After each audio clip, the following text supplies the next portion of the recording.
Salut à tous, on se retrouve pour le plan trading du 28 mars 2024. Donc sur BTC, le plan par rapport à hier, ce sera toujours la même chose.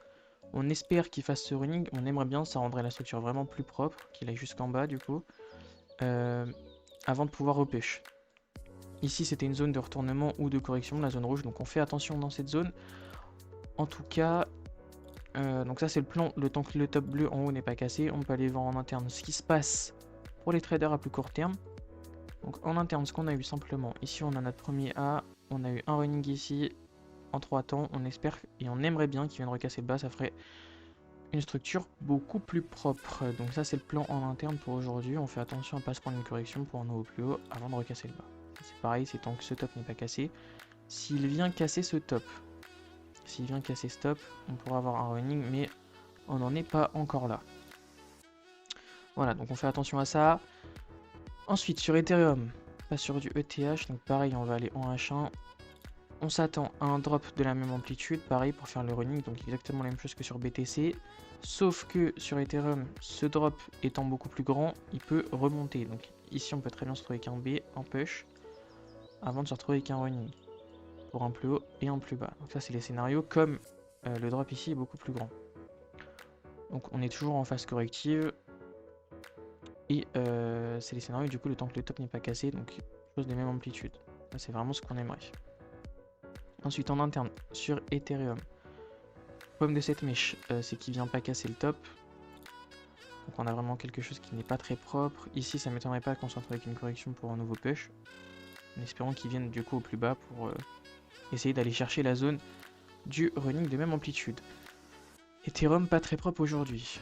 Alors, sur Solana, on va isoler en bas. Hop. Donc sur Solana, on a du coup pareil, on vise la même chose, donc running avec la même taille pour push et drop.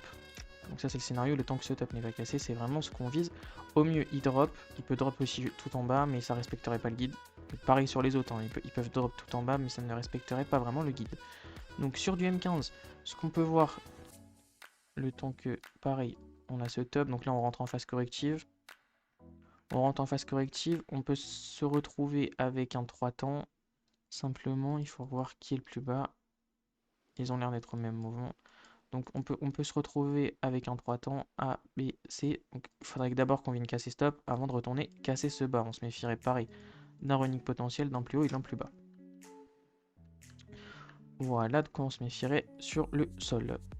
Après, comme Ethereum, hein, c'est la même chose. Ils peuvent très bien ne pas aller dans cette zone et remonter casser le top. Ils ont quand même fait le running, mais juste qu'il ne respectera pas vraiment le guide et ne sera pas de même amplitude. Donc attention à ça aussi. Comme scénario, c'est possible. On retourne voir vite fait sur Ethereum. Ouais, c'est possible qu'il ait fait ça pour le plus haut et qu'il ne vienne pas chercher du coup la même amplitude que ce drop. Ou il peut drop jusqu'en bas. Mais ça n'empêche pas qu'on cherchait quand même de la vente.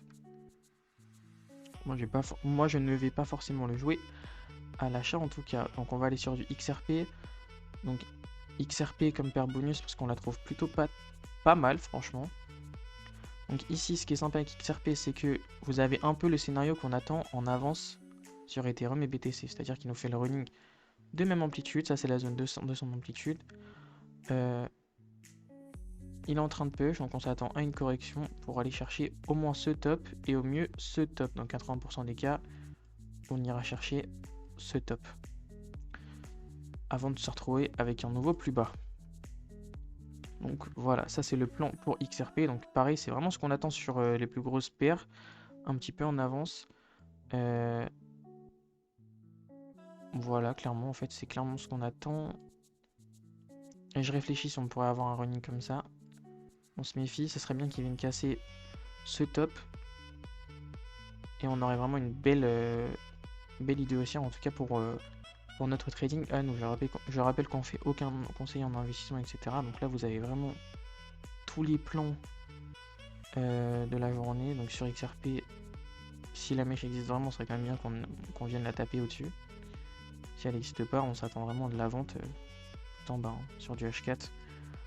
Sur du H4, si la mèche n'existe pas, on s'attend à ça. Mais il doit quand même corriger là-dedans, hein, etc. Il peut corriger plus longtemps. Voilà, donc c'est tout pour les plans du jour. Moi, je vous dis à demain. Ciao tout le monde.